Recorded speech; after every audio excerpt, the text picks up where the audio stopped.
got a little edit together, and then when I found out I made it through to the finals in Revy, I was pretty stoked. More than ever is just like all the, I don't know, everyone's different perspective on street. Like it really showed everyone's different style this year. All right, Cole, like drop from here. And I was like, come on, like I just got to go a little bit higher. And they're like, why? I was like, I think I'm going to try a trip. The ideal situation is that you're getting what you need by doing what you want. Like that's success. What can I say about our next guest on the Athletic Stance? He is young, has been on the scene for a little bit, but not super well known for me until this season when he won the Quiksilver Young Gun competition. I saw a clip of him around doing a triple flip on Quiksilver's Instagram story, and did some research and found out it was him. And I watched some of his videos, watched how hard he was crushing it, and just wanted to get in touch with him and ask him more because the internet did not provide a lot of information for me. Wanted to ask him more about his journey in the skiing realm, get to know more about why he's in it, the spirit and the passion behind it, what he's doing to grow, especially at a young age, having won the Young Gun Award, what he's going to do with it. And without further ado, I'm sure we'll see much more from this guy in the future. He is crushing it right now, Mr. Cole Richardson. Cole Richardson, from Canmore, Alberta, Canada. I'm 17 years old. I've been skiing since I was 2 years old. Both my parents skied, my grandparents skied, and they pretty much just put me into skiing when I was young, and I've just been skiing ever since. Nice, brother. You ever do any sort of racing? Like, how did you start out competing in any way? How'd you get your style and technique, bro? Well, I started off just like when I was younger, just skiing around with like family, friends, and my parents and stuff. And then, they put me into racing, and I started. So both my parents raced, and they put me into racing, and I raced for about 5 years, I'm pretty sure. And it was fun. I had some friends in it, but like overall I just hated racing. Like my parents knew 100% like I was leaving it as soon as I could. And I kind of just like, I would always do like there was always one big mountain. I ski at Lake Louise, and there was always one big mountain comp every year at Lake Louise. And I used to just always just like enter in that as a racer, and it was just like got me hooked. And then I just told my dad, I was like, yo, like I can't do this anymore. Like I can't race anymore. And then I did 2 years of just competing big mountain, just like the junior big mountain comps around Canada. And that was pretty fun. And then I did 1 year of slope style last year, and I just got invited to a team just in Calgary, and I just trained a bunch of slope. And then, I don't know, kind of decided I wanted to go back to big mountain and just try to bring some of the tricks I learned there and some of the skills from there just to the big mountain. Totally. Love it. Yeah, man, it's been fun to watch the Instagram the last couple months. I only found out about you a couple months ago, and it's been fun to watch the gram because you definitely have been taking those tricks into the big mountain and like absolutely crushing it. Like, thanks, dog. Thanks. It means a ton. Yeah, totally. So let's jump right in on the Young Gun event that you were just at, and just walk us through that week a little bit, and then just like how you prepped yourself for it. What was is it just like skiing with your homies, or like did you have a specific intent walking in? Yeah, man.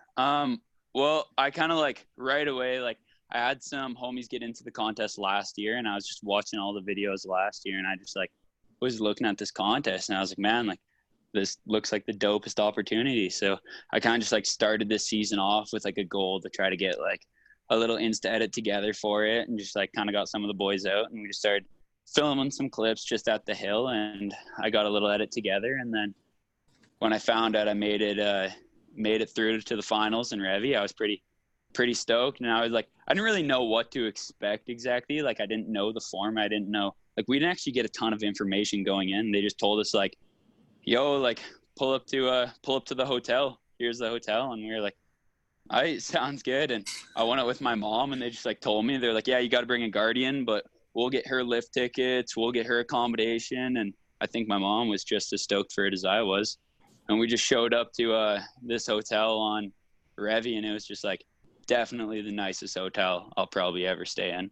And we just walked in, and yeah, as I said, I didn't really know like what to expect. And it was just like luxe living. And then we kind of showed up, and it wasn't like a competition at all, like the entire trip. It was just like we were just out there, and like I didn't know any of the boys prior to going to the trip, but just meeting them was sick. And then we just kind of started skiing and just getting to know each other. And we like went up first day, and we were just like going to like check out some zones. Like we didn't really have a plan in place. And I just saw like this little wind lip right away. Like it was on the cat track, and it was just like a little like stack of snow. And I was like, yo, like we could just start off the week and just pack this out and like do a couple backflips or something. And we just like packed it out, and everyone hiked up, and the one kid, Tim, did like a huge cork 3, and me and Zane just went up and both did a sev. And then the kid, Tim, was just like so stoked. He just sprinted to the top and did a dub 10. And that was like the start of the whole trip. Just like this random wind lift, and just did like the biggest dub 10 I've ever seen someone do, like out of the park, and just stomp it. And that's just like, it kind of went from there. It was kind of just like everyone just getting hyped. And we were just like trying to push each other, I guess. But it was just like, I don't know, we were all just stoked and just trying to ski our best. Yeah, totally. That's awesome. Dub 10 out the gates. That's what's up. It's crazy. Yeah, it was pretty crazy. We were just like, wow, like that kind of just set the tone for the whole trip. Just like seeing that. After that, like I think we did one straight air the entire trip, and it was just like Dub's first hit for like all the boys. And they're all like they're all park skiers, so they're just like looking at Revelstoke, just like not the best park, but they're just looking at the hill, just like a natural park, and they're just going off. And that just kind of got everyone stoked, and everyone was just trying to be creative and just do different stuff. Totally. Had you been to Revy before at all? Yeah, I've been there a couple times, but it was pretty crazy. Like there's always a comp there, so I go there, and it's kind of just like just skiing the same type of runs like you always do. And we went there, and like I'd never skied like pretty much any of the runs we'd done. Like we were all just like, Sammy was just taking us to all these zones, just like quick like 10-minute hike, and you're just in like some of the like dopest jumps. And it was like I'd skied there before, but I'd never skied any of the zones that we were at. So it was pretty crazy to see like how much gnarly terrain that there is all over Revelstoke that you should have no idea that's there.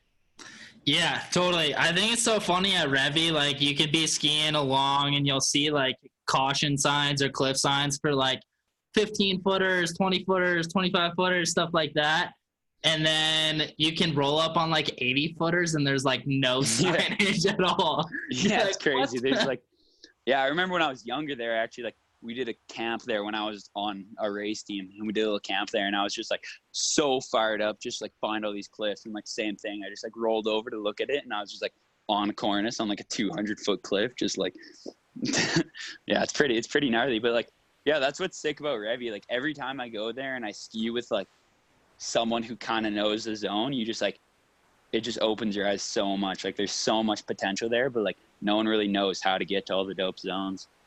Yeah, seriously. At least you had Sammy as a guide. That's like, that had to have been one of the sickest things ever, to be able to cruise around with Sammy. And like, you know, there's got to be a little extra, you know, like just vibe to the trip having him there. For sure. Yeah, it was pretty crazy because we like saw these. He was like, hey, did you guys like see this video on my Insta? And like he was like, there's like a little wind lip over here. And we're like, and we just like hiked up this ridge and went over, and it was just like the most perfect like kickiest jump ever. And it was just like the biggest thing, just like this little zone that he just sessions all the time. It's pretty sick. That's what's up. Yeah, Revi, just in general, I love that place. Yeah, Freaking it's pretty. awesome. Yeah, yeah, it's pretty sick for sure. Um, you have any idols like growing up that you have looked at for style, inspiration, anything like that? For sure, definitely. Well, like kind of all like I don't know. I really like the skiers who just like try to take all their like slope background and style and bring it into like big mountains. So like a lot of like Chris Ben Chandler, like Sammy, and like Sean Pettit, like all those guys. I just think like their style is pretty. It's pretty like unique, and I just like they're not like they may not be hitting like the biggest stuff or skiing like the gnarliest lines, but it's just the way that they look at it is a lot different than like lots of the other guys out there. And I think it's pretty sick. Yeah, totally. I mean, you got people like Ian McIntosh, who's like just balls to the wall, Mm-hmm. straight lining, gnarly stuff. Cody Townsend, the people that are like skiing those really gnarly lines, and it's its own style, right? Yeah, for sure.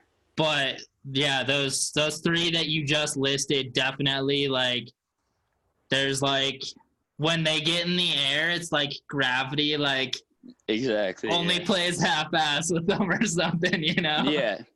Well, Um, that was one of the dopest things skiing with Sammy is like I don't know. It's just like he looks at it so different than like we would all look at it. Like we just see like one lip, and he just sees like a little mogul like to the left that to him is like way sicker. And there's like the obvious jump here, and then he's just like looking at something over there. So it's pretty inspiring just to see like how many different ways there is to look at like the mountain. yeah, totally. I think that's one of the best things about skiing with like a crew of people that's sick is like everyone has their own interpretation and everyone has their own way of looking at it. And, you ski with someone and all of a sudden you could be like, especially at your home mountain for me, like when we had a comp out in Crested Butte last year, 2 years ago,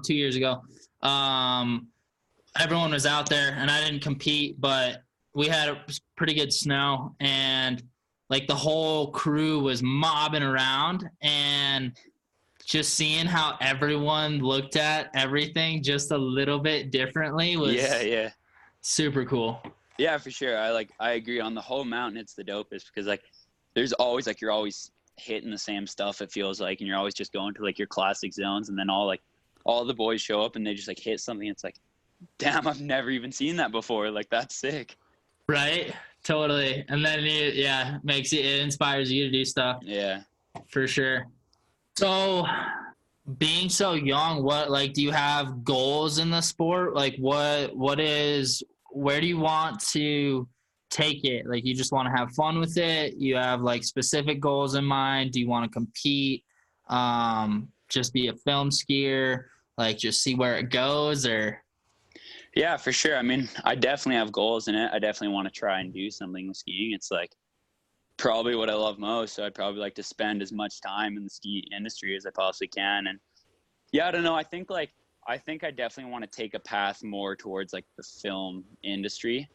Like comps are fun and stuff, but like I don't know. I think there's a lot more like creativity you can bring to it when you're just like filming. It's just like you doing exactly how you want to do it and skiing the zones that you want to do, and it's more just like I don't know. There's like not as much pressure to do the stuff that you don't want to do, and you can kind of just like ski the way you want to and like kind of build like your own picture, I guess. yeah, totally.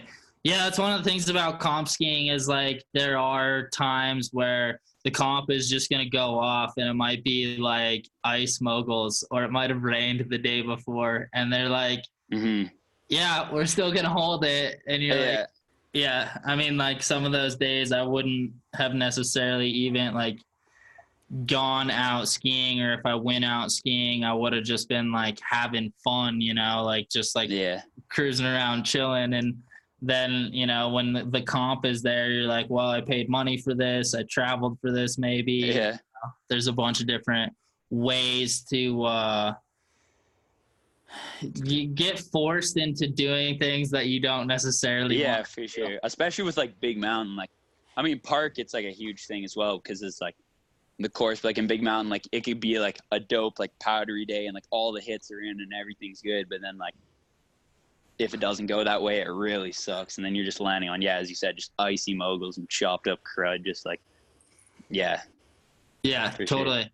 And then you don't really get to like express yourself as like the skier that you really truly are. Cause like, I know there are days where my motivation just isn't there to get sendy when, when it's not also, like if the snow isn't good, I generally don't want to send it. I'm also, like I'm 28, so I'm getting a little bit older. My body's still pretty resilient, but there's some days. What were you gonna say? I was just gonna say I'm the same way. Like no matter what, there's lots of days you show up and it's just like if conditions aren't that way, there's a lot of time you're just like not feeling it today. Like this is What do you do on those days? I don't know. I just like kind of look at those days just like a lot more. Like I don't know. You kind of go out some days and you're like the boys just want to throw down and you just want to like ski your hardest. And when I show up and like conditions aren't ideal, just kind of look at it as more like focus on style and just have fun with the boys and just kind of like hit smaller stuff and just like kind of look at it like as we're saying, just like that's when you really just kind of want to look at the mountain different and try to make the best of like what you got. Yeah, totally. Really focus on the tranny finding, like where's the best possible tranny that I can find. And instead of throwing the 7 or whatever, you're like, I'm throwing the 3 and I'm really locking that grab in. Yeah, for sure. Totally. Do you have a solid crew of people that you shred with on a regular basis? Yeah, pretty solid crew. I've got as I've said, like I did Big Mountain for 2 years and I did Slope last year. Now I'm on a new team this year. So it's like it's pretty sick. It's like I've got like lots of people like around like where I live, but all just like from different areas and skiing. So it's like it's pretty sick. Lots of different like boys who ski very differently and just kind of like big posse. Yeah, totally. That's what's up. What's this is a random question. What's your favorite trick in the park? Favorite trick in the park would probably be, I don't know, probably a road sev. I don't know. I kind of just started like, just figured them out and it's just like, I find them pretty mellow, but like pretty fun. Yeah, totally. What's your biggest trick in the park? I don't know. Probably. Yeah. I'm not quite sure. I don't, not a ton of park tricks. Like haven't really spent much time just like really focusing on park that much, but I don't know. I know I need to do more of it as I go. Cause I think it's like, it's pretty sick. Like, especially big mountain skiing. I feel like that's exactly where it's going. Like it used to just be a lot of like all the racers just coming in and just like, as we were saying, just like skiing gnarly straight lines and just hitting the biggest cliffs. But like, I feel like now it's just all like the park guys who are just kind of coming in, like making like the natural terrain their terrain park. And like, I know it's like kind of something I need to focus on more and really like focus on building a bigger bag of tricks. Yeah, totally. What's one trick that you would love to get in the backcountry? I just want to get like dub 10 on lock. Yeah. I've had like some troubles figuring out, but that's just like the main trick. I just want to get unlocked to like be able to do off like sketchier takeoffs, not just in the park. Yeah, totally. Yeah, it's a whole nother game, especially like slightly downhill takeoffs or flat takeoffs versus the lippy takeoffs that'll really like get you up there. Yeah, for sure. It's definitely there's an evolution to it, that's for sure. Yeah, it's sick though. Like I definitely like the way it's going. I think it's bringing like a lot more creativity and style to the sport, which is like what it needs. Yeah, what it should be focused on. Yeah, totally. And I think, I just interviewed Potter Hoagland, who he just got silver in the Real Ski Street. Yeah. I love how street is even getting like so much creativity to it. So sick. That was like this year. That was like it was crazy this year. The Real Ski stuff was insane. Like I did not have a favorite part. Like I watched them so much and like they were insane. Yeah, totally. No, all the segments. It was definitely really like I would have hated to be a judge Yeah. on that. You Yeah. know. And they're all like different too, but like so good. Like, yeah, it was crazy. That was a heavy year for X Games. Yeah, seriously. Yeah, man. But I love how, each each of the skiers are looking at things differently, and there's just things that are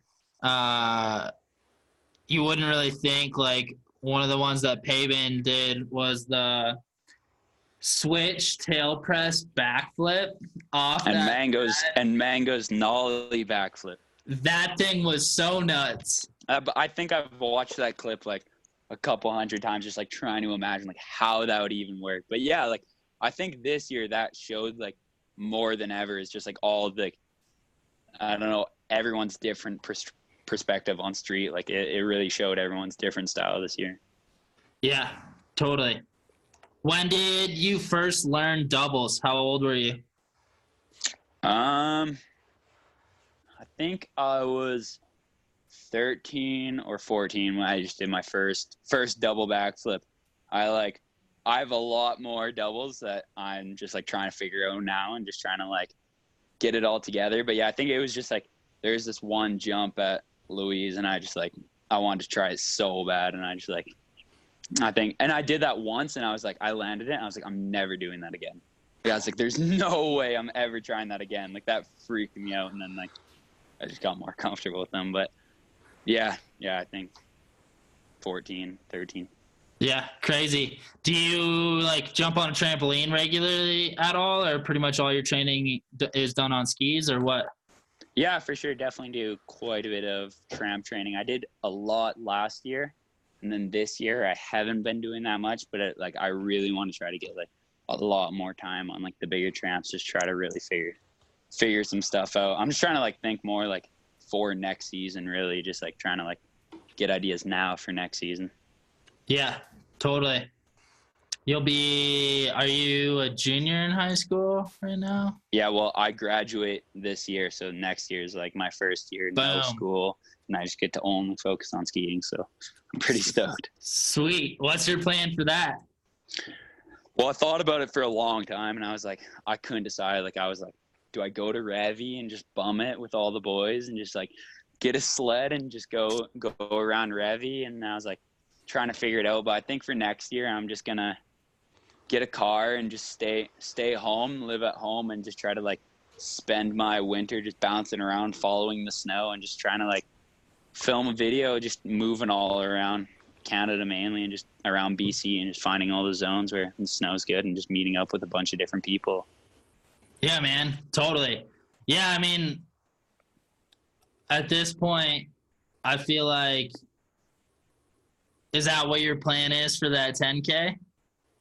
Basically? Yeah. I pretty much just like save every penny for next year. Like, yeah.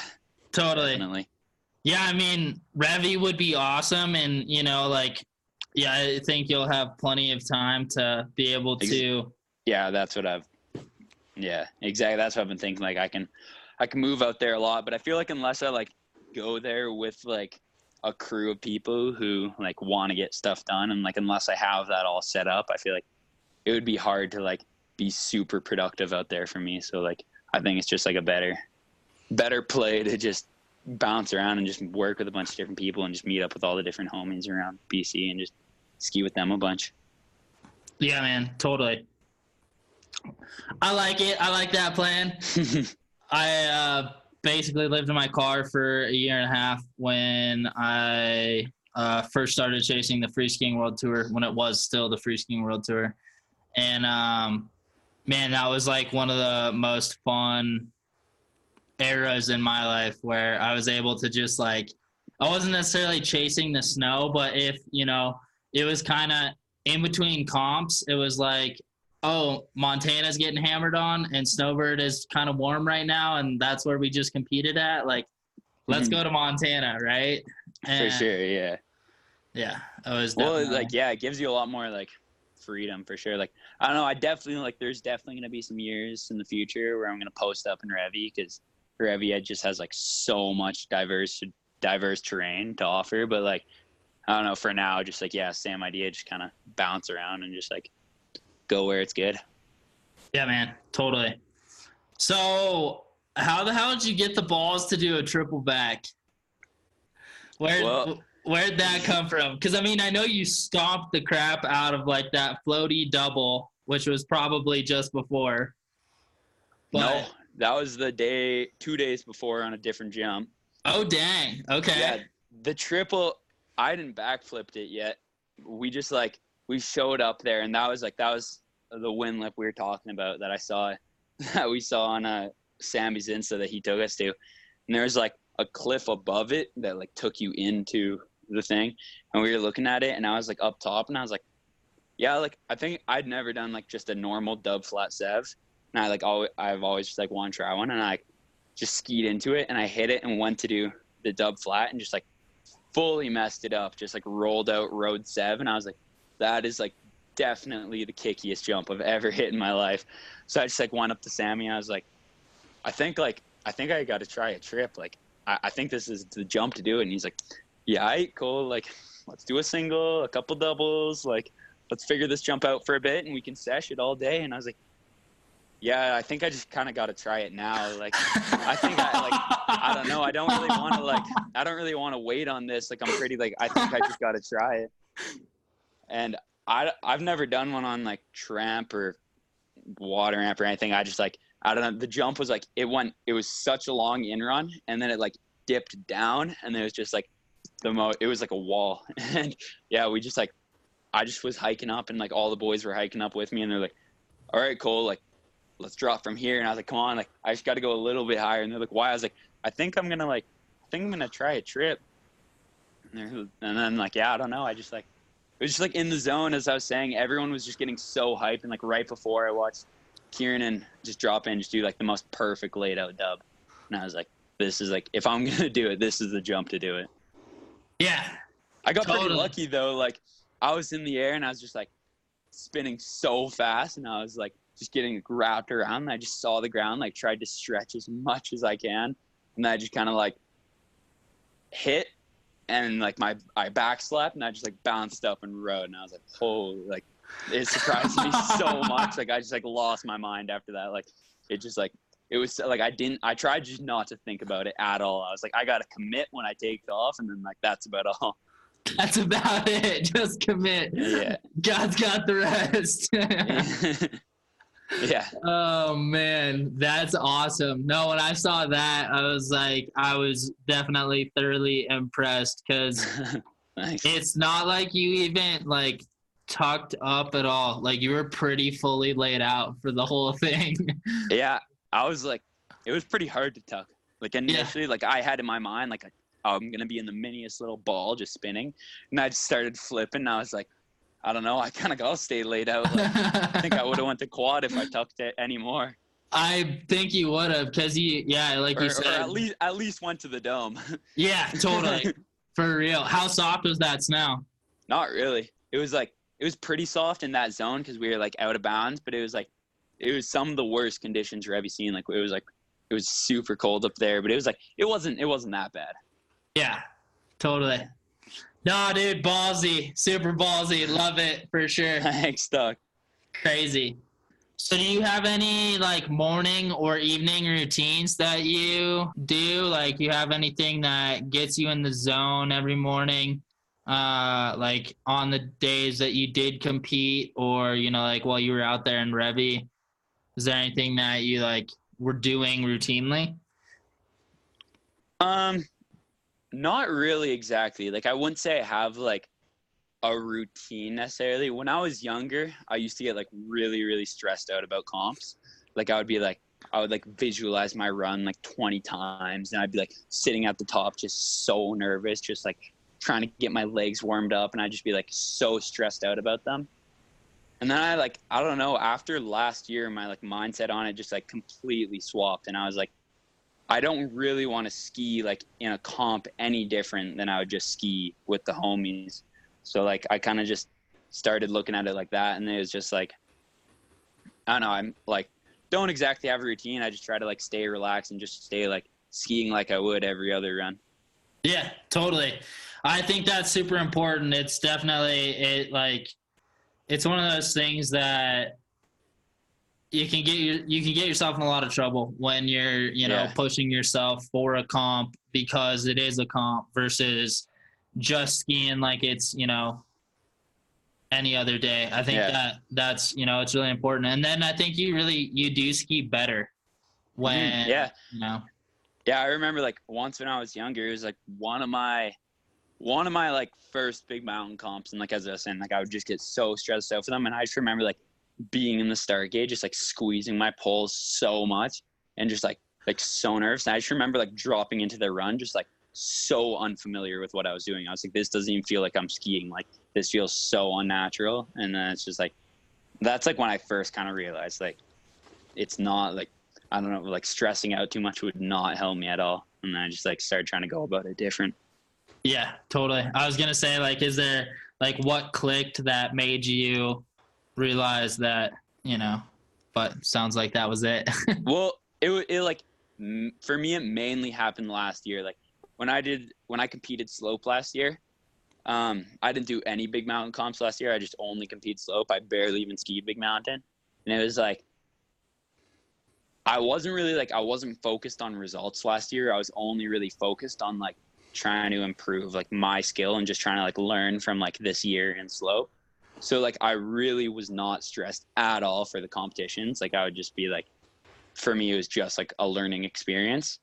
And then I just like kind of found that like I was landing my runs more often, and I was just like a lot more calm. And I was having a lot more fun with the comps. And then like I really just have tried to bring that into like this year, and I'm just going to try to focus on that for future years, because I just found like I was having a way more better time and like skiing better, I think. Yeah, totally. Yeah, I think, you can even find a little bit of progression. I've only done a couple park comps, mainly rail jams, but like I did one park comp down in Chile called the King of the Park, and I learned Misty Nines in that comp. And it was kind of crazy to think that I learned that in that comp, but it was because I was out there just having fun. And it was just, for sure. it was like that setting was, and it was funny. I was on my homies, I had only brought big mountain skis out there because we were out there doing some filming with the North Face and like down south in Ontianca, and then ended up meeting a bunch, some guys from Fariones, which is right by La Parva, and all the ones that are real close to Santiago. And he had a pair of like 168 they're like old Simon Dumont Pro Model skis, I want to say. I don't even know, but they were like 12 din bindings and stuff like that. And man, like I just remember being like, yeah, I'm just gonna trust these, like, whatever. Yeah. And it worked out. So yeah, that's sick. Yeah. What's one thing that you do to overcome fear, or like something that you, like if you're having trouble landing a trick, what's one thing that you can like do to help reset yourself when you're like rolling into the jump again or whatever? I don't know, honestly, like for fear, I like the main thing that I've like figured out that works like well for me over the past years is just like not thinking about it. Like I find like if I'm doing a trick and I'm just like thinking about it a ton, like that's when it will go wrong. But like for me, what I try, as I said, like with the triple, like once I decide I'm gonna do it, I'm just committed, and then that's like I just try to like not think about it, because you just see so many people that'll just like look at a cliff for like half an hour straight, just like staring at it, and then they'll just like eat it. And like I don't know, I just think it's like, as we were just talking about, like you ski the best when you're just skiing like you would with the homies. And like when I'm doing a trick that I'm like scared to do, I just try to like not think about it too much and just try to like trust my instinct to like bring it around. Totally. Yeah, definitely. I was out there today skiing alone. Probably shouldn't have been doing some of the stuff that I was doing alone. Yeah. But I like rolled up to this cliff and I'm like, I don't know if that goes. And like as soon as I started to think about it, like it's just like you have to have this, like for me, I have this like feeling in my gut that just like my body will start to do it without me like Yeah. like I'll just like start skiing and then my mind will be like, wait, what are you doing? And then like before you know it, you're like going off of it, and then like all you have to do is figure out how to land it, right?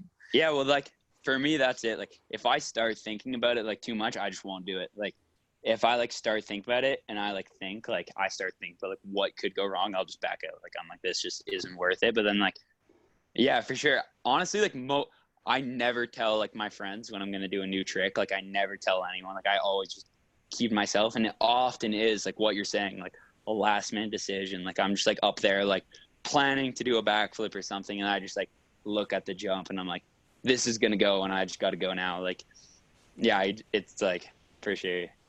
Yeah, totally.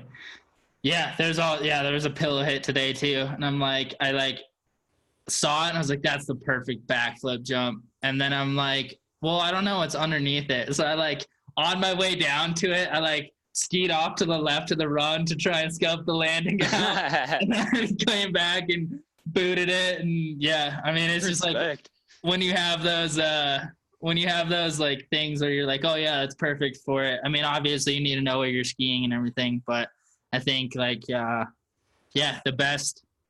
some of the best runs or some of the best things are just when you're flowing with it. You're like, oh, that looks like that'd be fun. Boop. Yeah, when you're hyped, like whenever you're hyped is when things usually. I mean, sometimes when you're too hyped, it won't work out, but like there's a balance there. But like if you're not hyped, I recommend backing out, because like if you're not stoked to do it, if I'm not stoked to do it, I won't do it.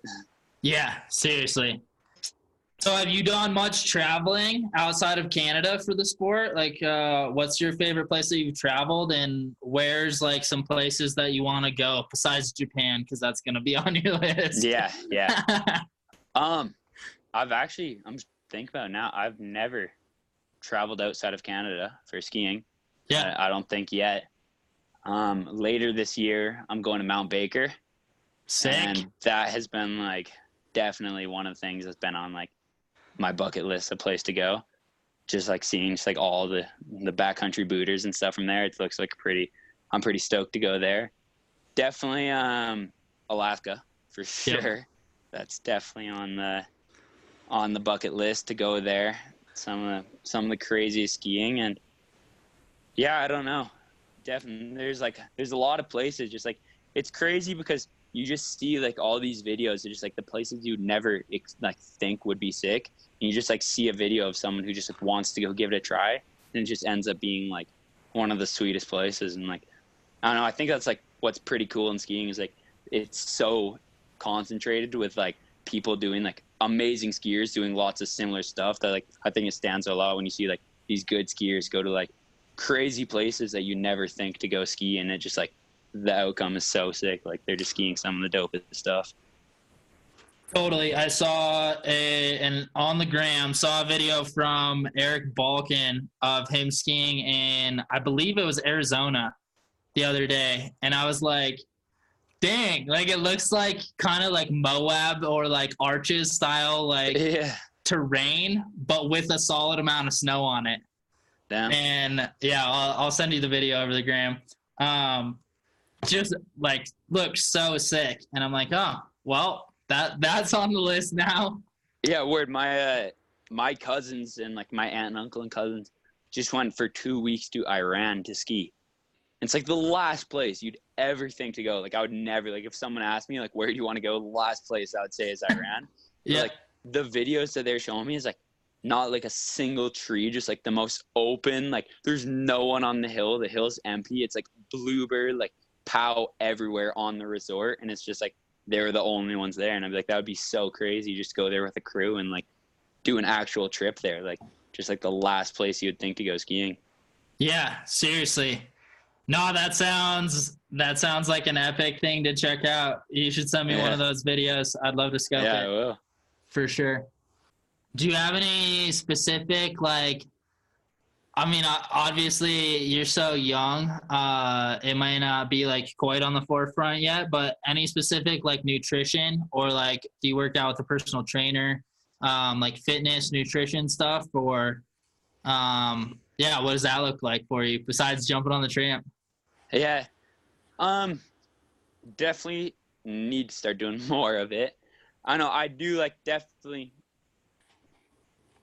spend quite a bit of time in the gym and just working out. No professional trainer or anything, but just in there in the gym and just like working out. I don't know. I try to do a lot of like diversity stuff in the summer. Like I think like the gym is also obviously crucial to like building the strength you need for skiing. But like I spent a lot of time just like skateboarding and like surfing and wakeboarding and stuff. Just like doing lots of that stuff with your friends and just like building like that base of just that athletic base, I guess, just like trying to do a lot of variety of different sports and just like kind of have fun with it. But it's definitely something like in the future, know I'm going to be focusing more on.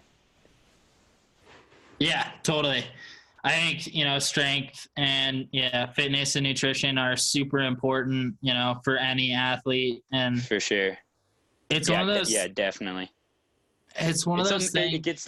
it gets like looked past quite a bit. And then like you see that like really like hurt the skier. Like it's like lots of things, like lots of people would just be like, well, I mean, it kind of sucks sometimes. Like it's fun, but like it sucks, but you got to do it. And it's something that's like, it's definitely super important.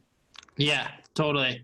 And I love how you said, like, doing different things across multiple sports. I think that's one of the things that it's a really good way to stay fit. And especially, some people just don't like the gym. Like, that's why, like, Mm-hmm. like, if Yeah. I think some people, if they liked the gym, they would have been like, they would have ended up as football players or baseball, like Yeah. Yeah. whatever, like that. And It's like it's a very different like atmosphere than like skiers are used to. Like it's a very like different atmosphere. And like, as I said, it's important, but like, yeah, I think you can like, in lots of ways, you can get a similar workout that in some cases might even be more like skiing related and might help you more, but that's not in the gym. But like, I don't know, you got to have a balance of both, I think. 100%, definitely. I interviewed Kenny, strength coach K. He's the Chinese half pipe fitness coach, and he was talking about how kids at such a young age get like kind of pinholed into, like, his example was baseball. Like they're playing baseball, like 365 days a year, and their arms are getting blown out instead of like playing baseball for baseball season and then like doing other stuff. And it's important to have that rest and let your body recover. And I think like the number one most important thing for fitness for me was learning how to have fun with it. So Yeah. if it was in the gym, then like balance stuff and like making it like, yeah, there were, I've walked out of, training with a personal trainer and puked and like not had the best of, like felt like Yeah. crap. But there have also been days that I have really, most of the time I'm having a lot of fun with it and I'm trying to keep a smile on my face and I'm not trying to, burn myself out to a point where, like if I'm puking, I'm not having fun. So I try and stay away from that, but making it something that's sustainable. Like for me, when I was younger, growing up ski racing, I hated the gym because I was just kind of like a late bloomer or whatever, like didn't put on a ton of weight until a lot later. Like when I graduated high school, I was like 120 pounds or 130 pounds or something like that. How much do you weigh? 160, I think. Yeah, totally. I was like 130 and we would lift for skiing. And I was like, I was lifting a lot less than everyone else there. So like that didn't make me feel good. And then like, it was just, I wasn't having fun with it. But anytime we played games or anytime that we, did like, I would just go all out for games, or I would go all out when it was the fun stuff. And I just realized, like, okay, I need to make this fun. As long as it's fun, I'll come back and do it over and over. And then eventually I'll get strong, you know? Yeah.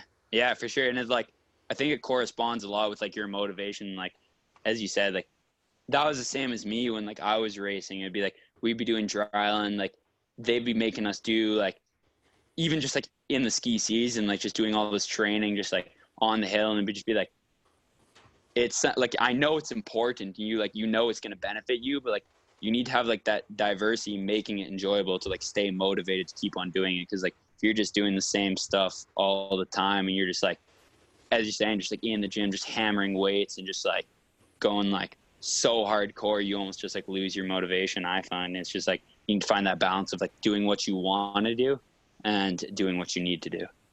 Totally. I think that's like one of the best things that I've heard of. Yeah, that balance of what you want to do and what you need to do, and having the discipline to show up when you need to do what you need to do, but then also having the, you know, the being able to listen to yourself about like, okay, like if this is really something that I don't want to do, then like, you know, either finding a way to incentivize it where you're like, okay, if I do this, then I'll spend half an hour on the tramp, or, you know, like whatever, however it is that you like incentivize making it fun. Yeah. By being disciplined and like having the feedback, like the delayed feedback of like, okay, I'm going to put myself through a struggle now to get to the fun side. Yeah. Well, like it helps me a ton to like know the outcome. Like if I'm in the gym, like doing bench press or something, or like doing something, and I'm just like thinking like, how is this going to help? Like, as long as I know how it's going to benefit me in the future, like I can stay motivated. But like, if I'm just like doing all these workouts and I'm not like thinking about like how this would benefit me, that's when like I really just lose all my motivation to do it. Yeah, totally. I feel you on that. I like have gotten into doing a lot more arms in the gym just because A, it makes you look good. B, I found myself coming down on my shoulders, or like, you know, if I had a tumble and I tomahawked and like my arm got stuck in the snow weird, my shoulders would end up getting hurt. And so strengthening my shoulders really helped with that. And then the unintended side effect was I could set spins harder. Yeah. So like the season that I came after working on shoulders, I came in and I was skiing park and I was setting some cork sevens, and they were like the easiest set I've ever done. And I was like, huh, like, yeah.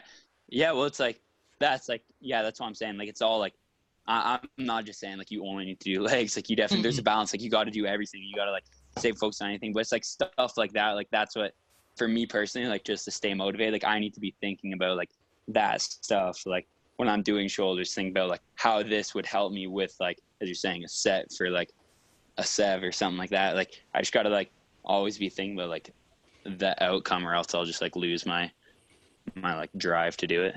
Yeah, totally. No, same goes for me for sure.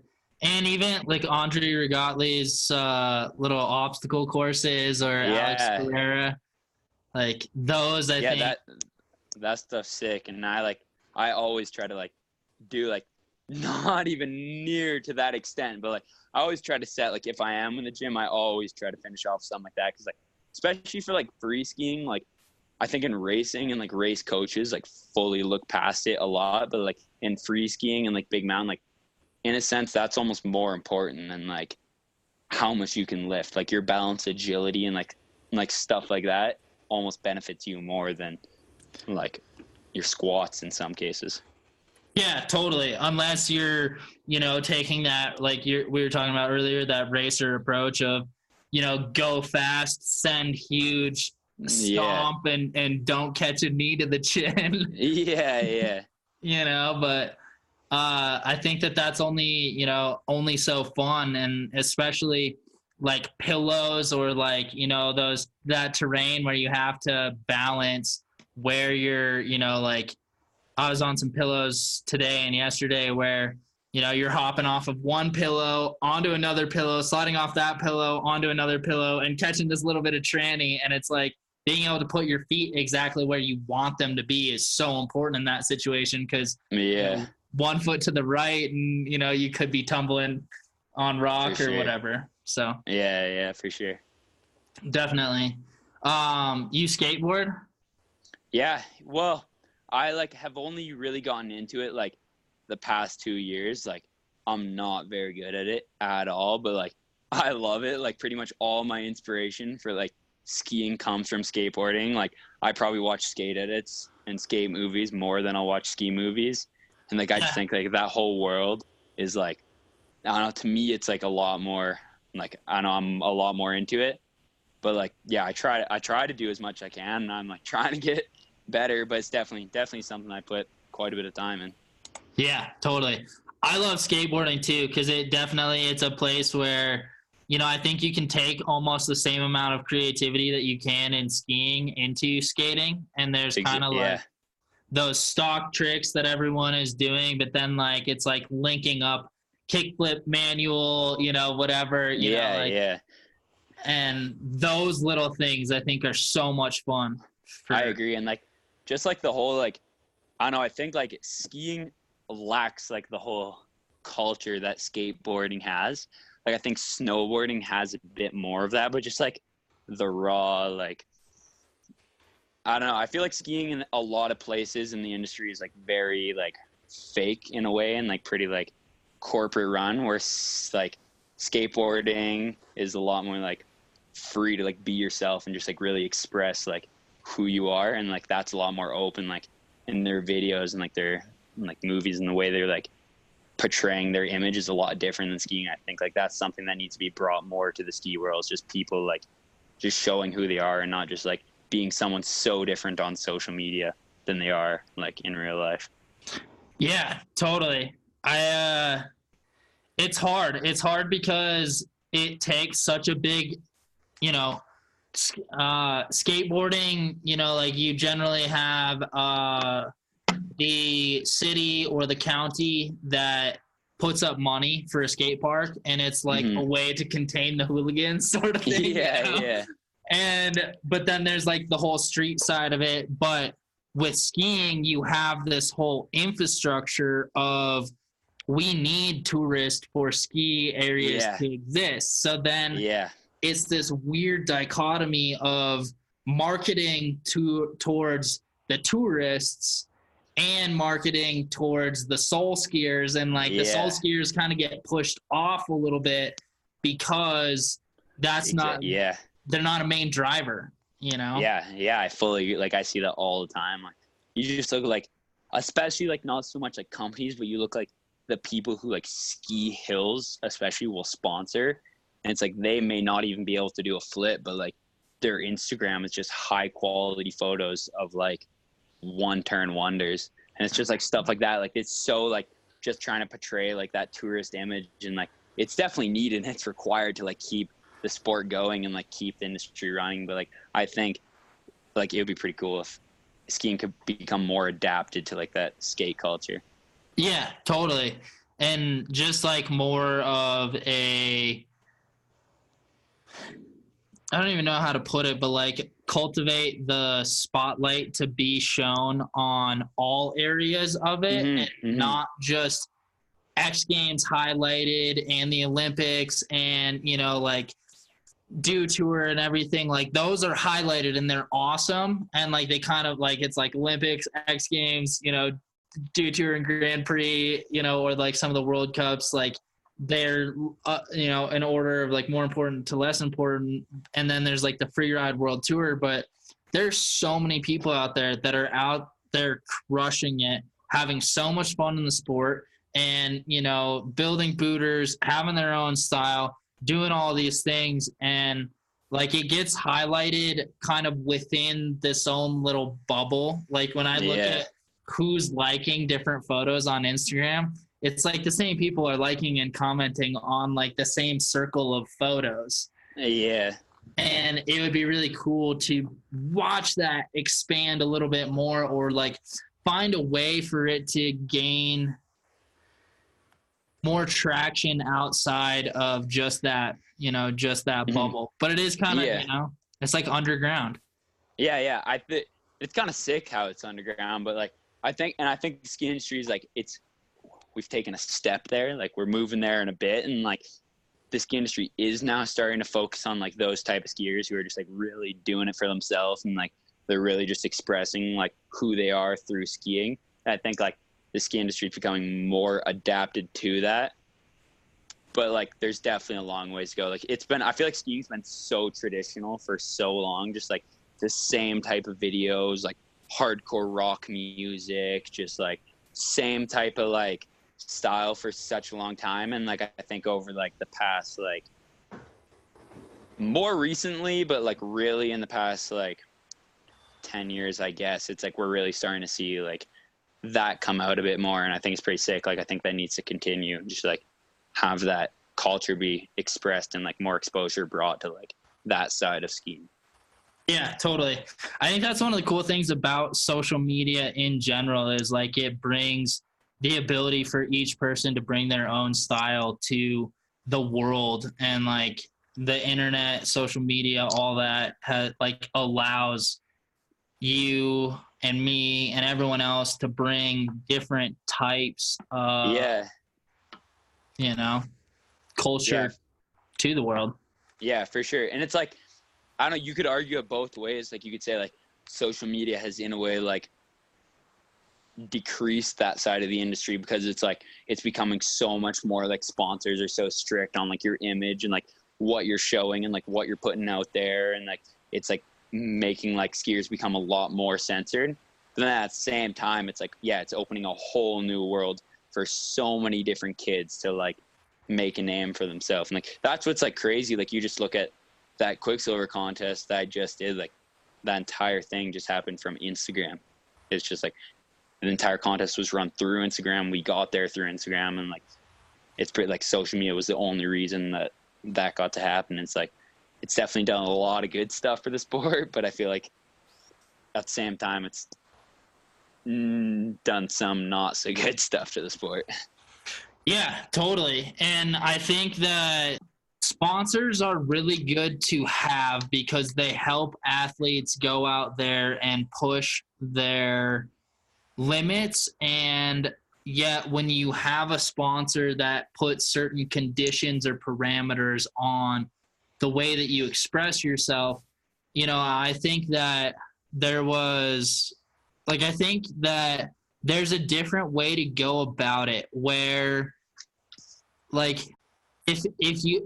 there are companies that you really love, that you really want to support and champion their mission, and they want to really support and champion your mission, then like by all means sign that contract, make that connection, and be a really good brand ambassador for that. Like for instance, Grass Sticks, their bamboo poles, I love those poles, because it's all about sustainability. It's all about like they're light, they're durable, and I really like them. So it's the perfect, synergy of my mission and vision and their vision and mission.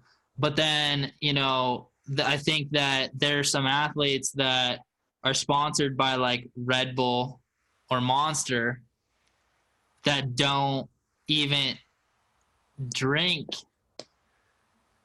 the energy drink. Yeah.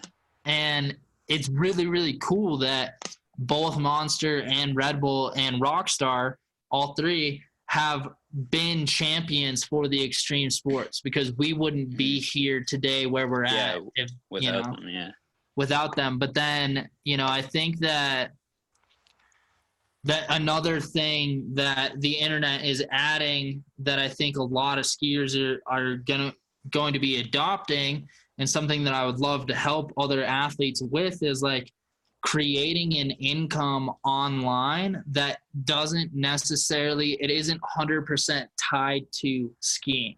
You can run a Shopify store and do drop shipping for like drones and run Facebook ads and pump out like do a little bit of, drop some emails with some affiliate marketing stuff and make a decent amount of money and be able to support what you're doing without being like handheld or tied, anchored down by, brand,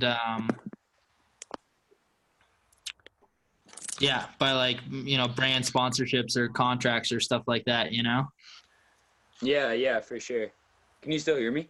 Yeah, gotcha. Okay, sweet.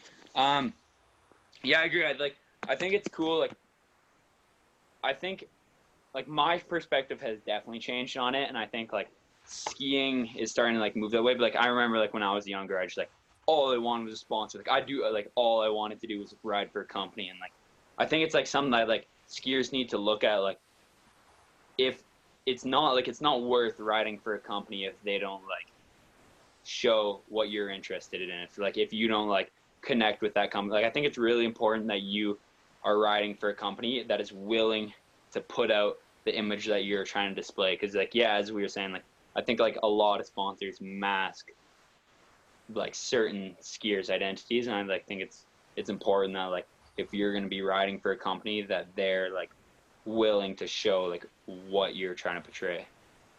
Yeah, totally. Definitely. I think it should really, like, the first and foremost, it should be like the end consumer should be the number one priority of a brand. And then all of their influencers, athletes, everything. And then, like, the brand's bottom line. And obviously you need to create, like, I think if you do that, you'll constantly be producing income and producing revenue as a company, because your customers will be happy, your athletes will be out there raving about you, which will create more customers, and they'll be out there promoting you. And like, it's a two-way street, because it starts from the brand culture, and that's it goes both ways, where the brand has to really know what they're about and everything, but there also has to be a you just have to know which lane you're in, I guess, and like, yeah, for sure. Not try and take someone from another lane and put it into yours. Yeah, definitely. Being so young, have you noticed anything like with climate change? This is part of this question, I guess, the social conditions, ski communities, and everything like that. But I guess we were already talking about that part of the question. But yeah, like, what's your opinion on climate change? And like, yeah, have you witnessed anything up in Canada? For sure. Well, like, I think it's like a huge thing right now. Like, it's something that, like, we see a lot more attention being brought to it, but like, there's still lots of people who are just, like, so ignorant to climate change and, like, environmental change and what's going on. I think it's something, like, we definitely need to be paying attention to, because it's like, it's going on, like, it's happening. And like, if we don't try to change our lifestyle and like the way we go about things, like, it's going to affect us, and it's going to affect the entire, like, ski industry. And yeah, it's like, definitely, like, me personally, in like my lifetime, I haven't necessarily witnessed like that much change, but like, I always see all these photos from like my grandparents or my parents just telling me like how big the snowbanks would be in like their town, and like how much snow they would get. And you just see like how different that is to today. Like, there'd be days like in Canmore, where I live, where it's just like midwinter, no snow on the ground, and you're just like, what is going on? And like, maybe it like could have been a bad month, but like, it's an important topic, and it's like, it's not something that we can look past. Like, we definitely need to be paying attention to it and like focusing in on it and doing our best to like act in a way to reduce these negative changes. Yeah, totally. 100% agree. And, from climate change to even just, plastic in the ocean, and, figuring out how to, take care of the waste that we're producing, and, making it a priority to just really pay attention to our effect on the world. And it's hard because, you know, it's amazing the age that we live in, because we really truly, I believe right now at this point in history, can do anything we want. Like you look at like Tesla and SpaceX and like all these crazy things where you got, you know, electric cars that are doing 0 to 60 and, you know, as fast as a Lamborghini.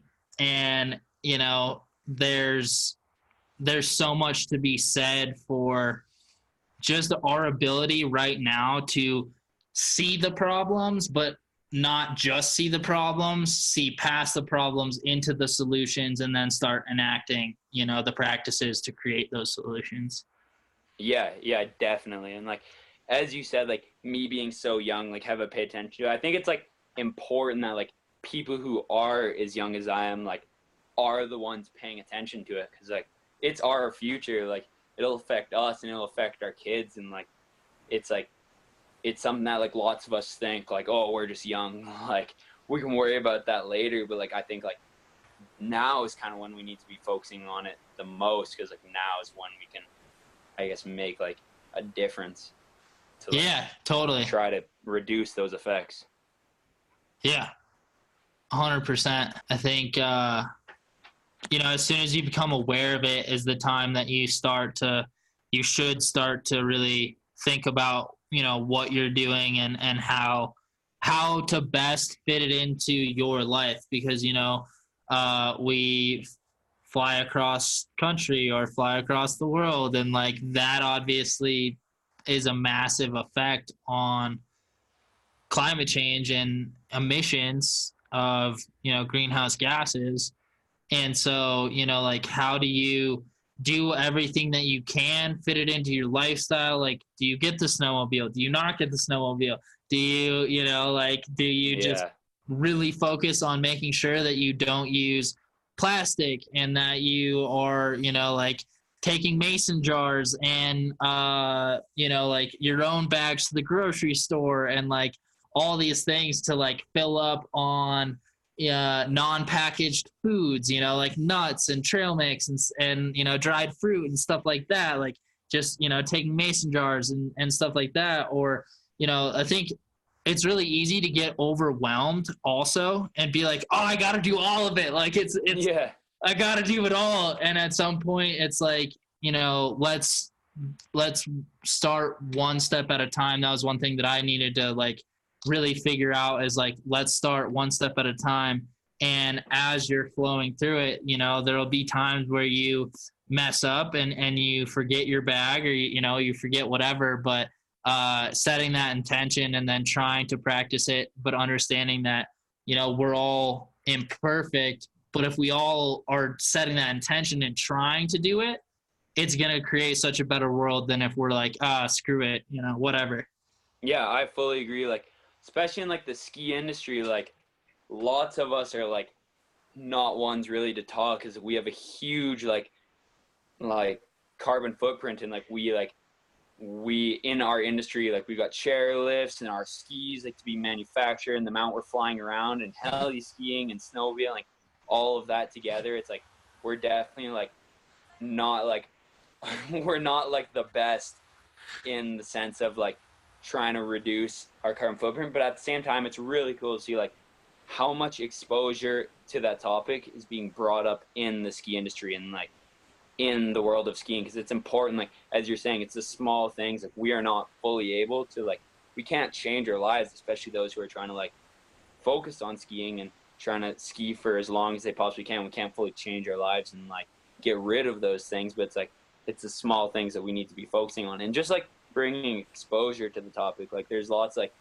professional skiers who I just see like getting so many, like they'll make a post and they'll get so much backlash in the comments, like you want to talk, like you went heli skiing the other day, but like they're like, this is their career, this is what they love, this is their passion, like they've got to continue doing it, but they've got a platform that they're using to bring exposure to the topic. And I think like that's really important. Like a lot of people like look past that, but like I think just using your platform and your exposure to bring more awareness to like climate change and global warming can almost be just as effective as you not flying an airplane or you not like riding a snowmobile, because like you can have a bigger impact on like a broader scale.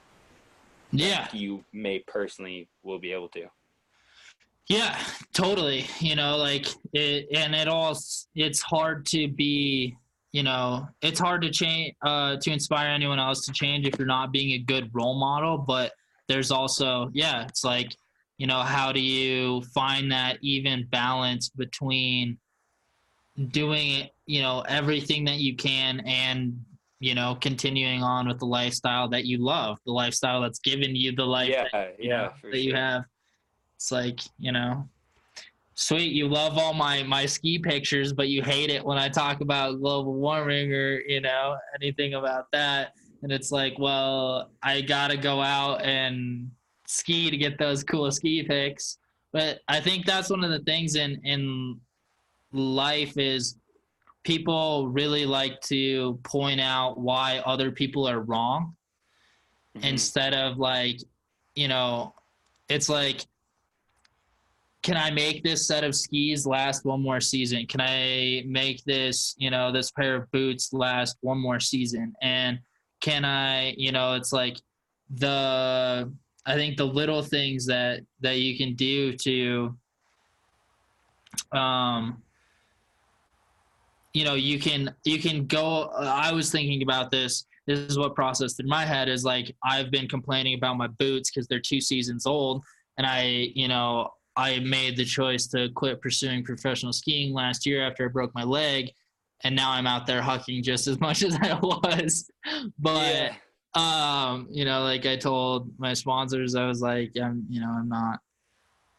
not doing this anymore. And so I think the boots are either 2 seasons or 3 seasons old.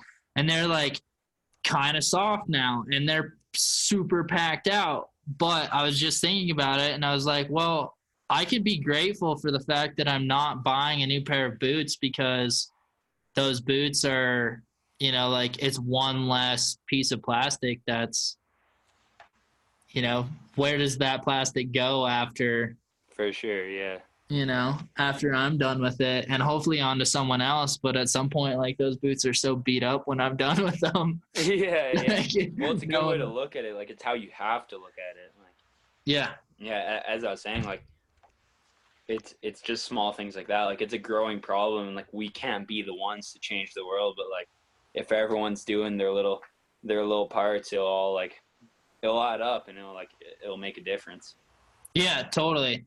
And instead of like, you know, my skis are also getting soft and I'm like, you know, I've complained a couple times recently, been like, oh, they're like worn out and whatever. But I think that instead of, you know, complaining about my skis being worn out, I can just realize like, okay, I can adapt. Like I'm a human. Like I can, you know, adapt a little bit and, you know, become better to stick it more on those skis and ski until they break. And then when they break, like I'll deal with it. Right.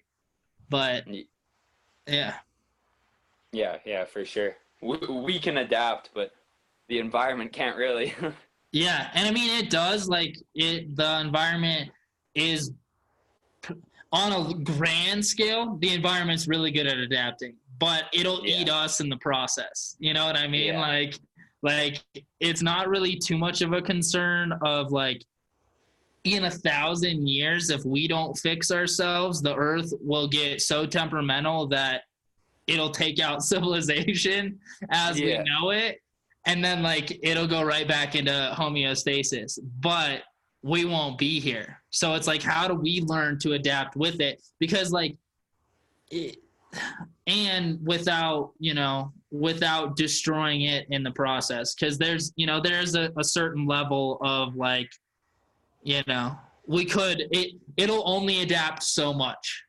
Like you're saying, like, for sure. Like I think I meant more like we can adapt faster than the environment can. Like, if we want the environment to like adapt the way we want it to, we need to be the ones to push that change. Unless as you're saying, it'll adapt in 1,000 years when we're all gone. Right? It's like, sayonara, suckers. You didn't listen. But no one wants that. I think we all want our children's, whatever, all the way. Yeah.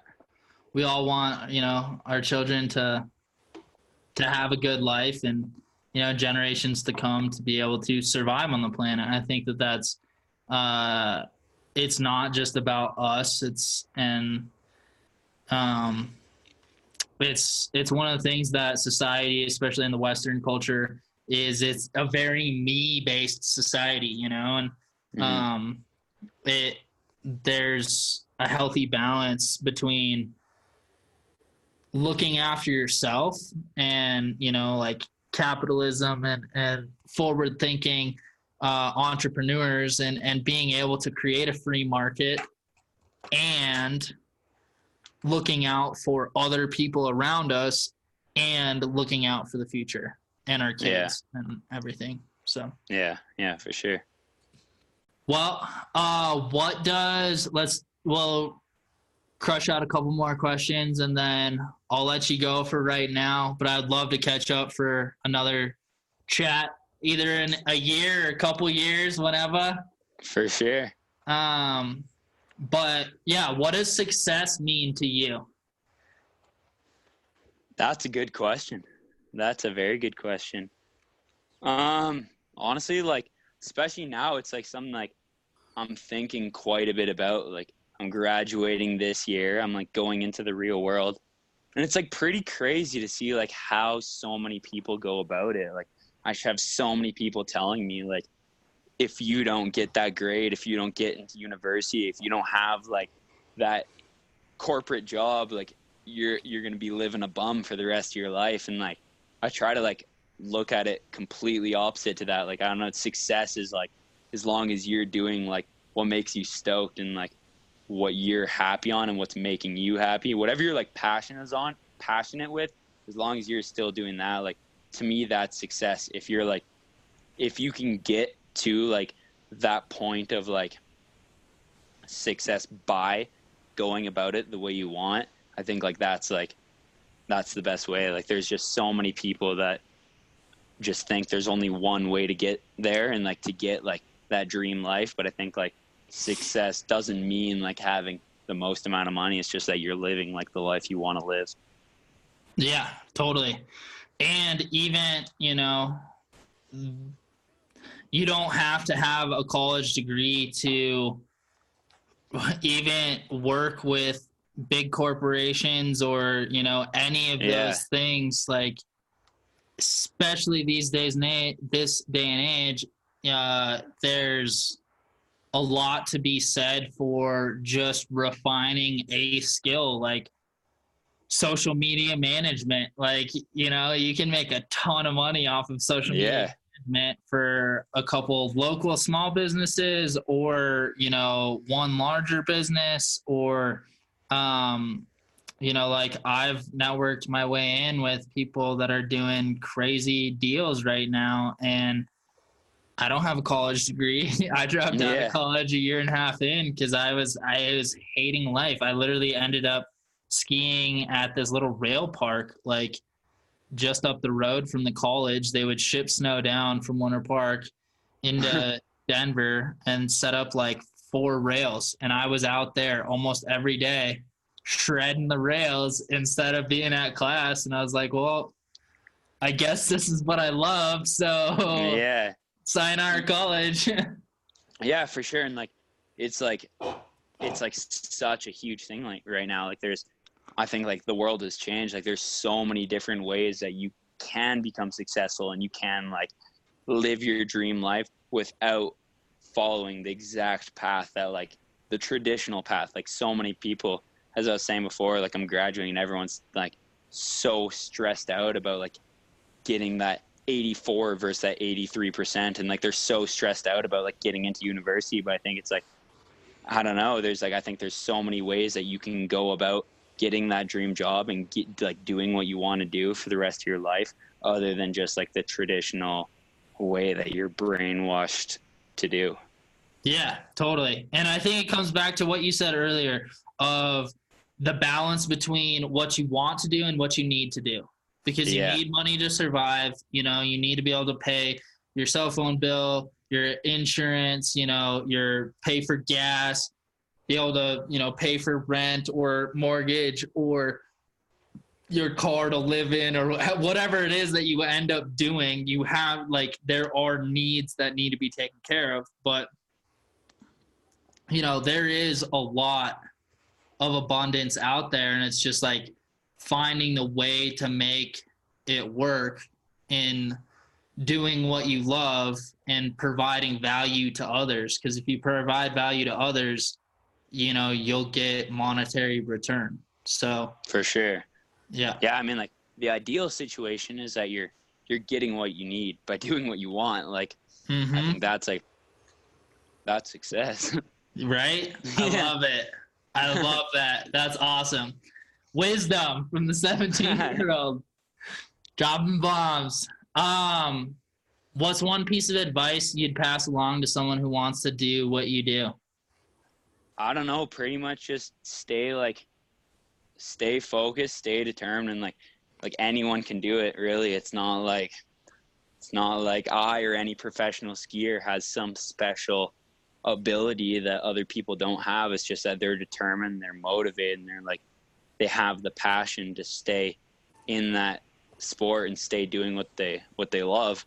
I think that's what I'd recommend to anyone who's trying to get somewhere, and whether it's skiing or anything else, just keep on just staying focused and just doing what makes you happy. As we're talking about, if you're in it and it's not and if you're not hyped on what you're doing, then I don't really recommend staying in it. Go do something that makes you stoked and that keeps you motivated. Yeah, totally, man. What's one piece of encouragement or wisdom that you received that stuck with you? Probably just that I can do anything. You get just hear everyone tell you your entire childhood when you're 6, when you grow up you can be anything you want to, but it's true. You can I'm realizing that now. I'm graduating, I have all these different opportunities, and I can kind of take whatever path I want, and you can kind of, as long as you're willing to put in the work, you can kind of get anywhere you want. Yeah, totally. Love it. It's definitely a balance between vision and putting in the work to get there. That's for sure. For sure, yeah. And remaining focused, like you said. Yeah. If you could have one significant impact in the world, what would it be? Just to inspire others, I guess. Just to inspire. I don't know. Even now, just after that Quiksilver thing, I'll just get a DM from a kid who's man, that was so sick. Saw you do that, and it's just it's a small thing, but it's pretty crazy to see that me just doing what I love and what makes me the most happy is inspiring other kids to try to do that. And if I could have an impact, it'd just be to tell kids just follow their dreams and just do what they want, and just don't let anyone tell you what you can and can't do. Just follow what makes you happy and what you're stoked on. Yeah, bro. Love it. Where's the best place for people to find you? Instagram. Yeah, either come to Canmore, hit my line, or just you can follow what I'm doing. Pretty much everything is just on Instagram, and that's where I'm posting my life. So if you want to see what I'm doing, tune in. Awesome. Yeah, at skier_Cole, right? That's me. Made the username, I think, when I was 7. Trying to stick with it. Dude, crushing it. 10 years straight. Was Instagram even around 10 years ago? No, I definitely didn't make it when I was 7. That's such a lie. I was just thinking about that. I did not have Instagram. I didn't have a phone or an iPod when I was 7. Bro, when I was I've definitely had it. Well, it was my first Instagram username, so probably the past 4 years. Yeah. Yeah, totally. Yeah. Had it for a while, trying to keep it. It's kind of funny. I've wanted to change it for a while, but it's kind of just I've had it. Might as well stick with it. I like it for sure. I mean, it's good brand recognition. Everyone knows you're a skier. Yeah. So, well, sweet buddy. Thank you so much for taking the time. Hey, just one more thing before you go. I wanted to say thank you so much for listening to today's episode. I hope that you really enjoyed it. Couple things that I would ask that you do if you enjoyed today's episode. Number one, go follow us on Instagram at The Athletic Stance Podcast. Number two, if you don't mind leaving a review, rating it, and subscribing, it always helps. It helps spread the word. It helps me know what you guys are enjoying or not. And if you don't mind leaving a comment on Instagram, letting me know what you're enjoying, what you're not enjoying, I will always take into consideration. And feel free to send me a message with recommendations on who you'd like to hear from, what you'd like to hear me talk about, us talk about. And as always, thank you so much for listening, for your time, and we'll see you next time at the Athletic Stance Podcast.